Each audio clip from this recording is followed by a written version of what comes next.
જય સિયારામ મિત્રો, તો આજ રોજ તારીખ 31/3/2024 રોજ અહીંયાથી આવ્યા હતા સમસાન ભૂમિની અંદર. તો એ ભાઈનો પ્રસ્તાવ હતો બધું મંડપ સર્વિસ પાણીના હવાના ખાલી રહી અને અહીંયા કને ગાયો ઘણી છે અને પાણીની વ્યવસ્થા નથી. તો તાત્કાલિક ધોરણે દાતારોના સહયોગથી આ કામ કરવામાં આવ્યું છે. અત્યારે ફિટિંગ ચાલુ છે. તાત્કાલિક ધોરણે આપણે પ્લમ્બર મળી ગયા છે પીપરી ગામના મહેશભાઈ સંઘાર, અને આપણે તાત્કાલિક ધોરણે ફિટિંગ કરી આપેલ છે. તે બદલ ભાઈનું ધન્યવાદ. તાત્કાલિક ધોરણે યુવાનો કામ કરવા તૈયાર થશે તો તાત્કાલિક આપણે આવા કાર્યોમાં પહોંચી વળશું. તો સર્વે યુવાનોને નમ્ર વિનંતી છે, આવો આવા સારા કાર્યોમાં જોડાવો.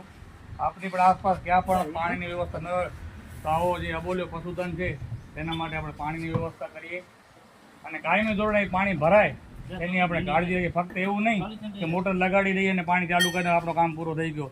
કાયમી ધોરણે આપણે આવીએ, પાણીના વાડા ભરીએ, આજુબાજુમાં સાફ સફાઈ રાખીએ. જય સિયારામ, હર હર મહાદેવ.